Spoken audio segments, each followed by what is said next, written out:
Muito bom dia, boa tarde, boa noite para você acompanhando mais um Paddock Sprint aqui no canal do Grande Prêmio. Eu sou Giovanni Danjo. Antes de mais nada, antes de entrarmos nos assuntos de hoje, faço o convite para vocês deixarem, é claro, o seu like, o seu joinha, também se inscreverem aqui no canal do Grande Prêmio se ainda não forem inscritos e também participar conosco, fazer o Paddock Sprint conosco. Então deixem aí nos comentários o que vocês acharam do vídeo, é claro, e também sobre os assuntos, né? O nosso primeiro assunto vai ser a respeito de mais um novato, que tem sido, talvez, tirando o Hamilton na Ferrari, o grande assunto desse início de 2025, muitas carinhas novas entrando na Fórmula 1, e o André Kimi Antonelli hoje apareceu um pouco mais em relevância no noticiário, falou em entrevista a respeito de Ayrton Senna, sua inspiração, um ídolo, né, que ele chama na Fórmula 1, e também revelou que ele escolheu o número 12 para estrear na categoria por conta do piloto brasileiro. Além disso, também a Red Bull, Christian Horner, o chefe da equipe, abriu o jogo em relação a Sérgio Pérez, falou sobre a perda do Mundial de Construtores na temporada passada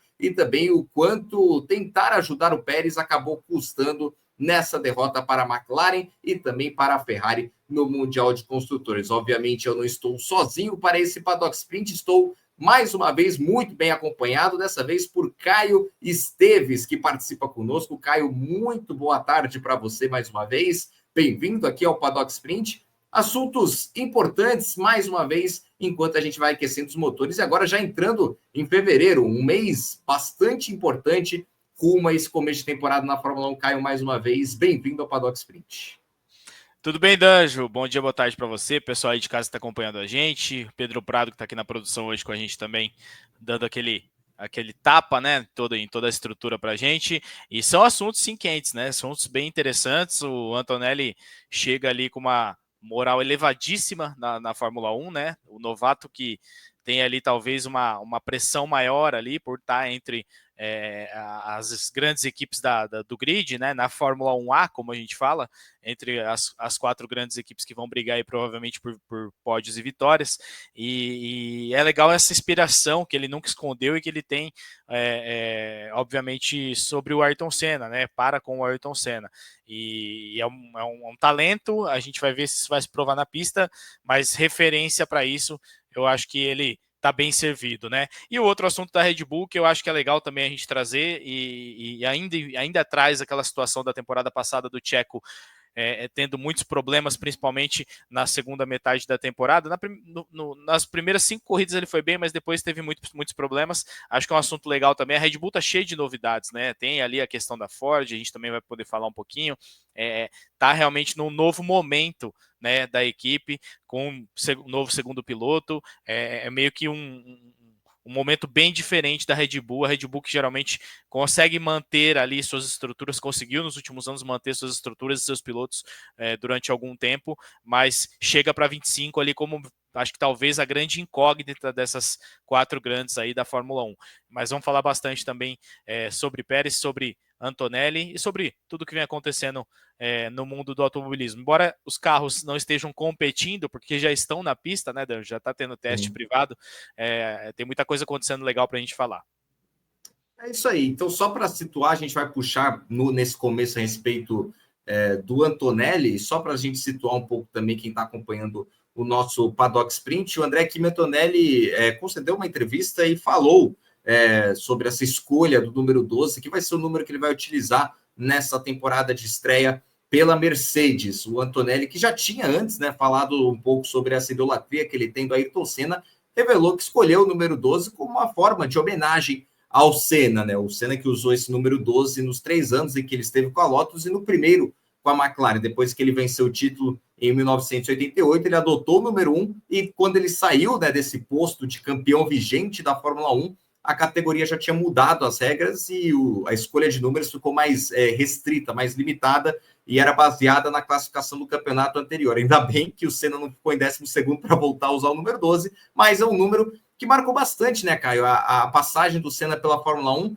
e é interessante até a gente pensar nessa questão do número, né, porque o número 1, ele é status, né, ele representa um campeão, mas o número 12 é o número que representa a personalidade do Senna, e é mais ou menos esse caminho também que o Antonelli faz. E até, né, traçando um exemplo mais recente, né, o número 1 do Verstappen é o número de status dele. Mas todo mundo reconhece o Verstappen como o número 33. É mais ou menos a mesma história com o Senna e com o número 12, e é o que o André Kimi Antonelli quer fazer, querendo ou não, também com esse número 12 entrando agora na Fórmula 1, né, Caio?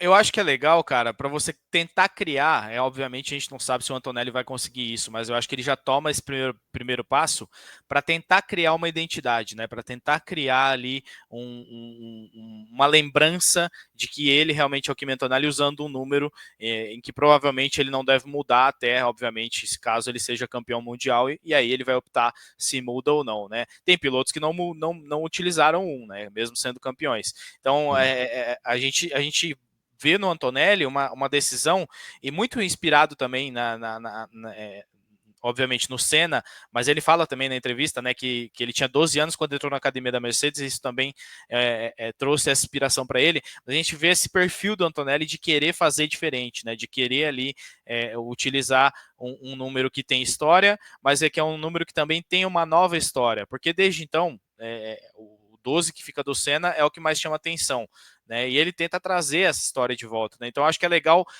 pela questão do comportamento do Antonelli ter essa iniciativa de trazer aí de volta um número que é histórico, principalmente para nós brasileiros, né? Quem não lembra do Senna na Lotus com o número 12 lá estampado naquele carro, que inclusive é um dos carros mais bonitos que eu já vi na Fórmula 1. Eu acho a Lotus uma equipe plasticamente fantástico. Então, e tem muita história também, né? Então é legal a gente ver o Antonelli tendo essa atitude, né? De chegar chegando, de chegar dando conta, mostrando que ele pode dar conta realmente da pressão que existe ali sobre ele, né?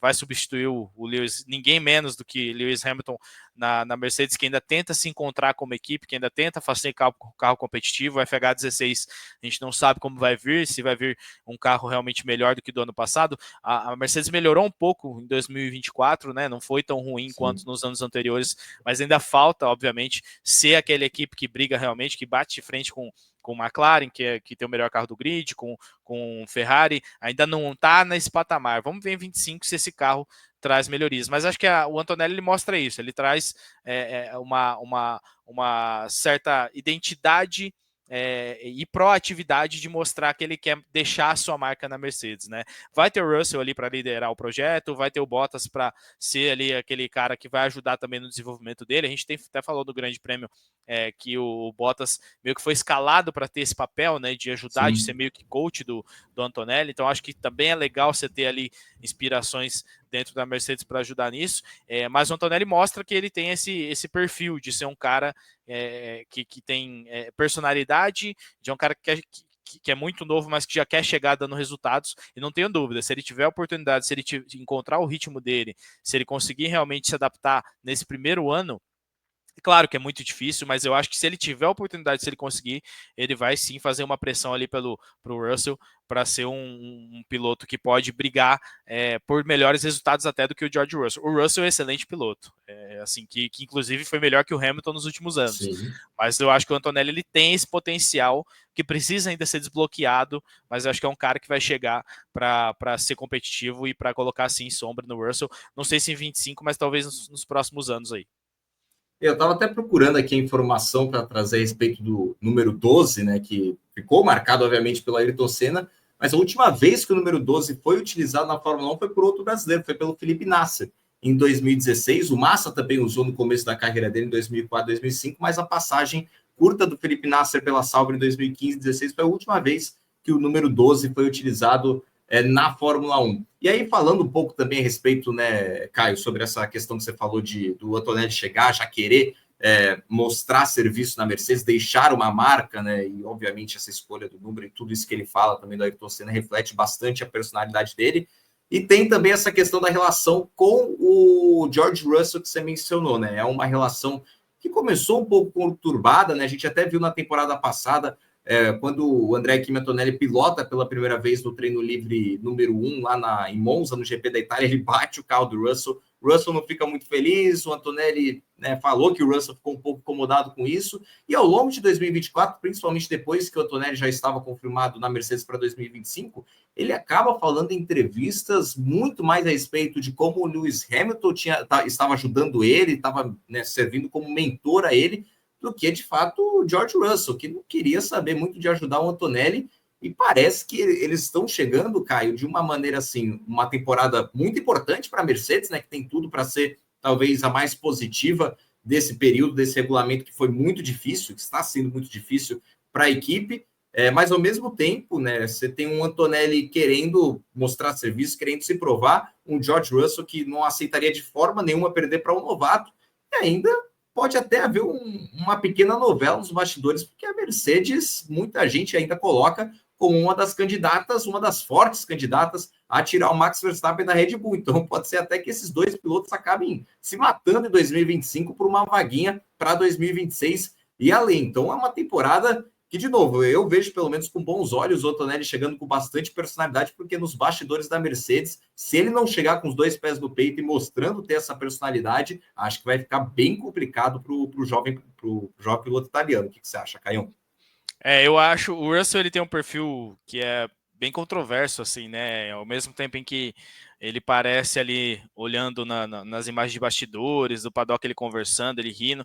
O que a gente ouve do Russell e pelas entrevistas que a gente repercute até aqui no Brasil, a gente vê que o Russell é um cara que na hora que o negócio esquenta mesmo, ele não tá nem aí para ninguém, não. Ele vai buscar o dele. E eu acho que na Fórmula 1, onde você está no ambiente competitivo, no ambiente de competição, você tem que realmente buscar ser um pouco egoísta e buscar o seu melhor e não pensar muito no outro. Mas por outro lado, se tem um jovem chegando, um cara que precisa de uma ajuda, de uma preparação, eu acho que é interessante se ajudar. Eu, pelo menos, teria esse perfil. É claro que a gente não está lá e não vê o que está acontecendo 24 horas por dia para saber sobre essa relação, mas o Russell ele não passou muito essa impressão de que ele vai realmente ser um cara para cuidar, entre aspas, do Antonelli, né?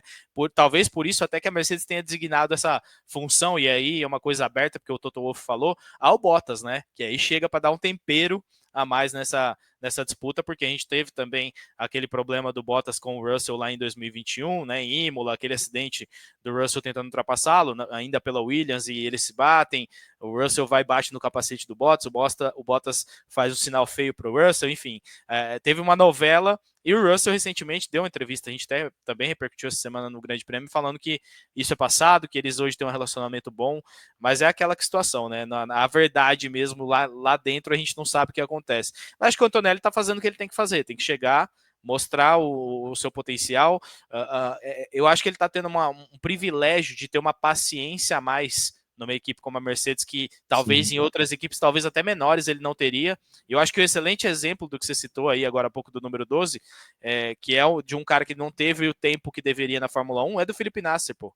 Felipe Nasser é um excelente piloto, venceu agora em Daytona de novo, um cara que merecia ter mais tempo na Fórmula 1, aquele resultado dele em Interlagos, né, 2015, agora não lembro o ano, mas aquele resultado na chuva com a Sauber, cara, ele mostrou que ele podia estar na Fórmula 1, que ele podia receber mais oportunidades. A gente até entrevistou ele, você entrevistou ele recentemente, mas eu entrevistei ele no WEC ano passado e ele falou, pô, eu queria ter tido mais tempo na Fórmula 1 para mostrar que eu era capaz, mas tive que lidar com questão de política da Sauber e tudo mais, não consegui ficar. Ele é um cara que poderia ter tido mais tempo, e eu acho que esse tempo vai ser dado ao Antonelli, de evolução, de se formar um piloto melhor, de ser ali um cara para realmente brigar. O Russell conseguiu ter isso numa Williams, que aí a pressão era muito menor, né? O ambiente era mais. Ele chegou na Mercedes muito mais preparado. O Antonelli vai ter que mostrar isso de cara, mas eu acho que ele vai ter também um lado mais humano ali, mais de ajuda, né, para prepará-lo, porque, como a gente falou, né, é um piloto da academia, é uma joia realmente, que tem um talento excepcional, que eu acho que pode sim ser um piloto para ser campeão do mundo daqui a alguns anos na Fórmula 1.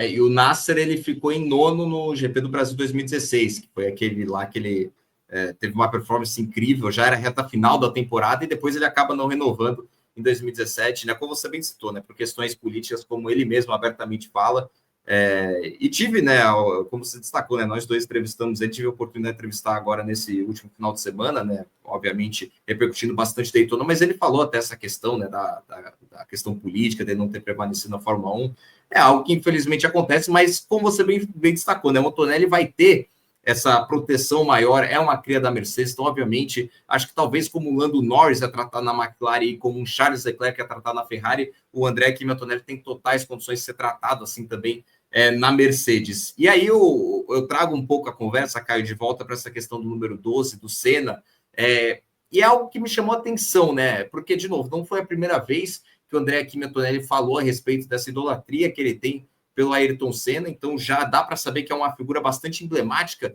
na carreira, na jovem, na curta carreira, por enquanto, do Antonelli, mas é algo um pouco mais inédito, podemos dizer assim, porque a gente vê uma idolatria do Senna entre os pilotos mais veteranos da Fórmula 1. Me vem à mente, obviamente, Lewis Hamilton e Sebastian Vettel, né? São dois que falam bastante do Senna. Nessa última temporada, inclusive, o Vettel teve toda aquela mobilização para fazer aquele capacete do Senna em Interlagos, né? Que também foi palco daquela volta histórica do Ayrton, do Lewis Hamilton no carro, do Ayrton Senna, na McLaren, do Senna.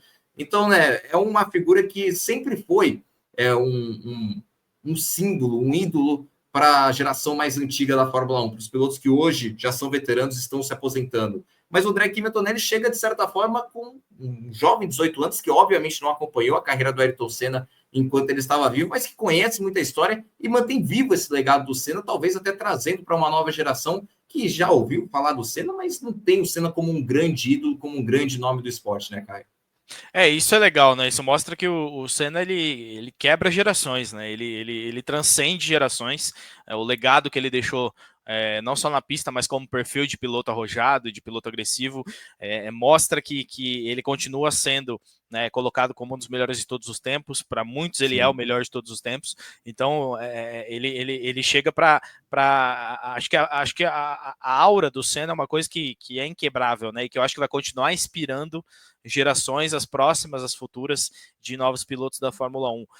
Aí a gente pode citar outros também, que obviamente o Senna, mas também tem o Schumacher, também o próprio Lewis Hamilton, que está ainda na ativa, mas que em breve vai se aposentar e vai deixar um legado gigantesco, né? Eu acho que esses pilotos assim de prateleira que marcaram história por desempenho em pista, mas eu acho que também por personalidade, que eu acho que isso conta muito para você ser um cara mais lembrado do que outros. Eu acho que você geralmente sendo um cara mais controverso, um cara mais arrojado, mais agressivo, um cara que fala o que pensa, você geralmente é um cara que é mais lembrado do que outros, né? Eu acho que isso tudo contribui para que o Senna continue fazendo parte realmente da Fórmula 1 de qualquer modo, né? Sendo homenageado, ou inspirando pilotos, ou mostrando ali o que ele conseguiu como campeão, como piloto competitivo, como vencedor, como tricampeão mundial. Então é legal pra caramba ver isso. A gente vê outros pilotos que também se inspiram no próprio Senna. O Bortoleto já falou bastante também sobre isso, né? Que tá chegando também na Fórmula 1.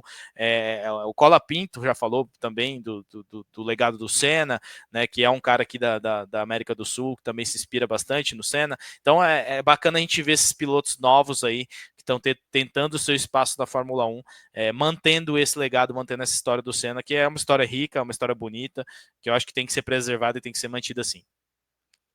É isso aí, então vamos virar a página aqui no nosso Paddock Sprint, falar do nosso segundo assunto do dia, que é Red Bull, que é Sérgio Pérez, e é claro, ainda uma reflexão sobre o que foi a temporada 2024, bastante atípica para a equipe taurina, né? A equipe que tinha dominado desde então a Fórmula 1, tanto entre os pilotos quanto entre os construtores, desde 2022 e 2021 veio o primeiro título de pilotos, mas dessa sequência, é claro, mas aí depois de 2022 começou a dominar, também deu o carro dominante no novo regulamento técnico, mas não conseguiu manter para 2024, apesar de um começo dominante, viu o Sérgio Pérez ter muitas dificuldades essas que depois chegaram ao Max Verstappen, a equipe acabou terminando na terceira colocação do Mundial de Construtores, mesmo com o Verstappen ganhando com certa folga o Mundial de Pilotos. Então, Caio, eu te pergunto, né? Porque agora a Red Bull veio a público com o Christian Horner, falou que a equipe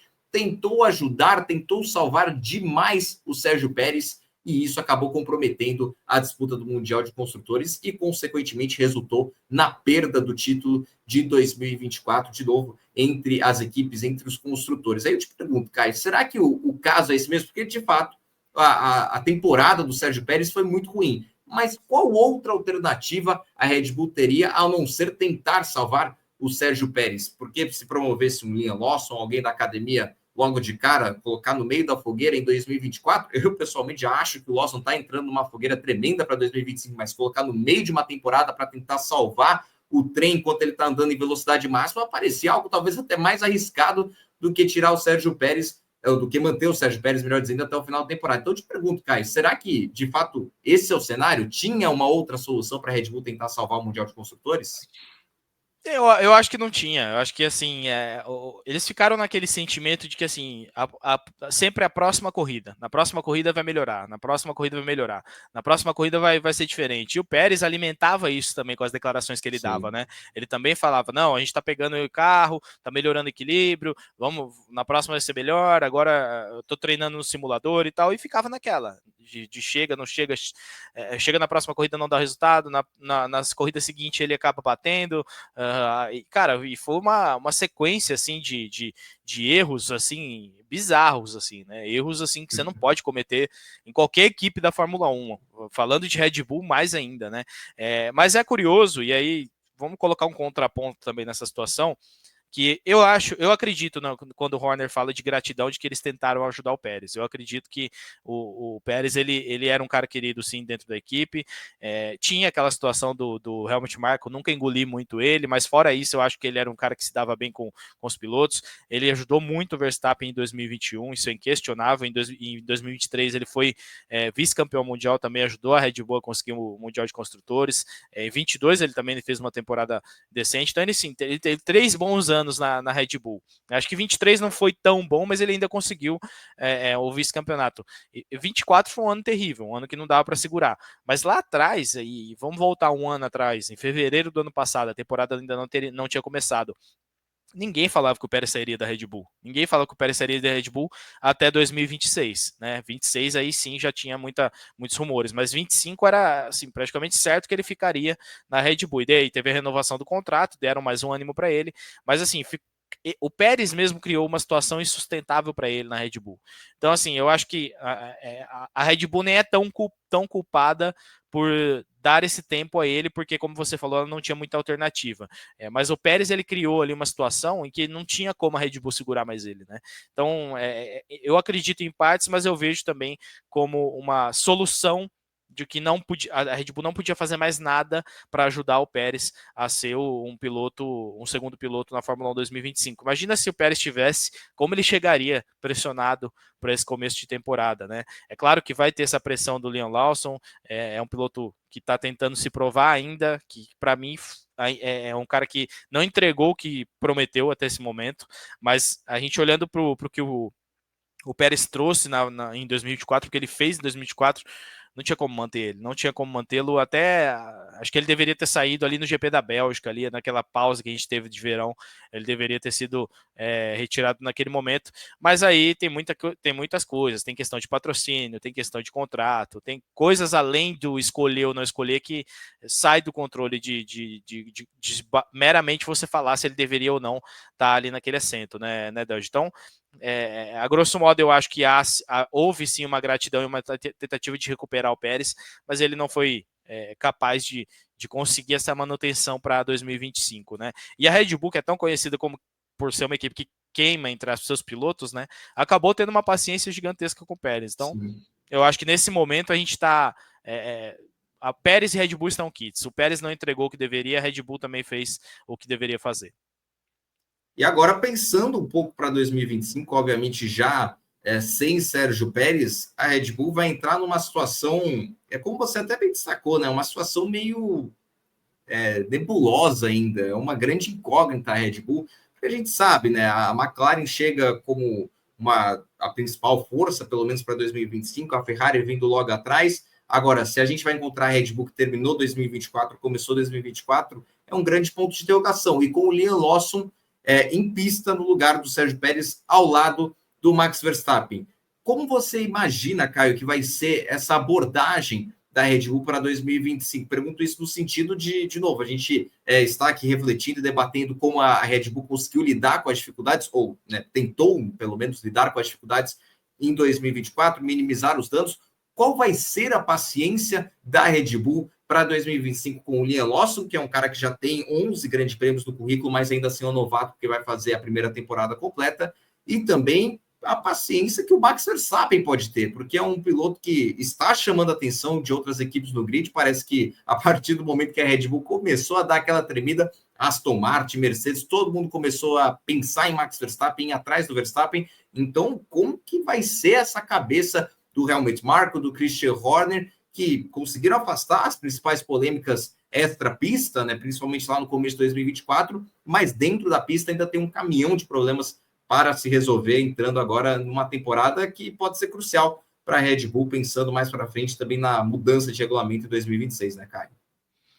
Vai ser interessante a gente ver como a Red Bull vai lidar com isso, né? A gente até trouxe também em grandepremio.com.br uma entrevista recente da Red Bull falando que precisa aprender a lidar com a situação do desequilíbrio do carro, né? É o maior problema que eles tiveram no ano passado e eles vão precisar tentar fazer com que o RB21, o carro de 2025, não seja tão instável quanto era o RB20, né? E assim, eu particularmente, lendo a entrevista, até escrevendo esse texto, traduzindo essa entrevista, eu não senti muita firmeza, não. Eu achei que a Red Bull parece que ainda não tá onde gostaria, não vê o RB21 como um carro realmente que vai chegar colocando pressão na McLaren, como um carro que vai brigar. Falando do Verstappen primeiro, eu acho que o Verstappen ele vai ter uma certa paciência, ainda mais porque foi campeão mundial, mesmo sofrendo muito no final da temporada, foi campeão. Eu acho que ele vai ter uma paciência com a Red Bull até o final de 26. Esse ano é um ano que os regulamentos acabam, o carro vai mudar totalmente para o primeiro ano de regulamento da categoria em 26, e aí eu acho que dá para ter, e a gente não sabe o que vai acontecer, qualquer equipe pode encontrar o pulo do gato ali, inclusive a Red Bull, emendar mais uma era dominante se encontrar o desempenho do carro. Eu acho que o Verstappen vai ter essa paciência de esperar para ver o que a Red Bull vai poder entregar como equipe, como carro, como estrutura em 26. Se chegar em 26 e o carro realmente estiver muito mal, e a Red Bull não conseguir nada, e o Verstappen não conseguir brigar por nada, sofrer muito, eu acho que aí sim ele vai avaliar as opções que ele tem. Agora, é uma opinião, a gente nunca sabe, né? Quando a gente fala de dinheiro, de contrato, essas equipes já estão se estudando para ver como elas estão, como estão os projetos delas de 26, para ver quem vai chegar na frente. Fala-se do motor Mercedes, né? Fala-se também da própria Aston Martin com uma estrutura, túnel de vento mais moderno do esporte. Então, assim, tem muitas variantes que podem fazer com que o Verstappen pense no futuro dele. Com o Liam Lawson, aí sim que eu fico em cima do muro. Eu não consigo colocar uma opinião se a Red Bull vai ter paciência com ele durante o ano para ele amadurecer, para ser um piloto, se ele vai encontrar o ritmo ou não para fazer frente ou para desafiar, até para brigar por pódio. Eu acho que desafiar o Verstappen é bem difícil, mas para brigar por pódios ali, tentar encontrar resultados para pelo menos ajudar a Red Bull no Mundial de Construtores. O perfil da Red Bull, o histórico da Red Bull é de não ter paciência com ninguém. Só que eles tiveram uma paciência muito grande com o Checo Pérez. Então, talvez seja um momento diferente na Red Bull, de avaliar, de dar mais tempo para que o piloto evolua, principalmente o piloto de academia, né? Se ela deu tempo para um piloto que não é da sua academia, que é um cara que chegou já experiente, por que não também esperar o Lawson, se ela entender que o Lawson pode entregar, que é um cara que tem ali margem para crescimento, né? Isso tudo tem que ser avaliado. Mas é uma incógnita, eu não sei. Pode ser que a Red Bull faça o mesmo que fez com o Pierre Gasly, com o Alexander Albon. Então, vamos esperar para ver. Eu acredito que a Red Bull vai ter um pouco mais de paciência com o Lawson. Acho que ela vai esperar o Lawson realmente entregar o que ele pode. Deu esse passo agora, eu acho que não vão desfazer isso em 1 ano, 2 anos, até porque também se você olhar para a academia, não tem ninguém que chegue ali colocando pressão para eu tô abrindo a porta, eu mereço essa vaga. Para mim, o grande piloto da Red Bull, o próximo grande piloto da Red Bull é o Lindblad. Fora ele, mas ele ainda está muito novo, ele ainda vai chegar. Sim. Fora ele, eu não vejo ninguém. A Jar, nenhum desses pilotos eu vejo hoje, nesse momento, com potencial para fazer pressão e tirar o Lawson da vaga. É isso aí, então. A gente já vai se encaminhando para a reta final desse Paddock Sprint, mas antes da gente encerrar em definitivo, trago um recado importante: o novo clube de membros do Grande Prêmio. lançamos nosso novo clube de membros, o Grande Prêmio, que vem recheado de benefícios. Os assinantes terão acesso a conteúdos exclusivos, um novo Paddock Sprint exclusivo só para assinantes e também muitos descontos no nosso clube de descontos, que oferece muitas vantagens em lojas de vestuários, farmácias, lojas de artigos esportivos e muito mais. Temos também aulas de inglês, aulas fitness, de pilates, telemedicina, assistência técnica remota de TI e muito mais. Tudo isso para garantir a você uma experiência completa e diferenciada no mundo do esporte a motor. Aponte seu celular para o QR Code na tela e escolha seu plano. Pole por R$ 9,99 ao mês, Hat-Trick por R$ 29,99 ao mês ou Grand Chelem por R$ 69,99 ao mês. Esse é o nosso novo clube de membros do Grande Prêmio. Caio, grande abraço para você mais uma vez, sempre um prazer estar contigo, fazer esse programa com você. Um abraço também para o Pedro Prado, PP, que está na nossa produção, e é claro, todo mundo que acompanhou mais esse Paddock Sprint. Mais uma vez, deixem seu like, sua inscrição e também seus comentários, e até a próxima.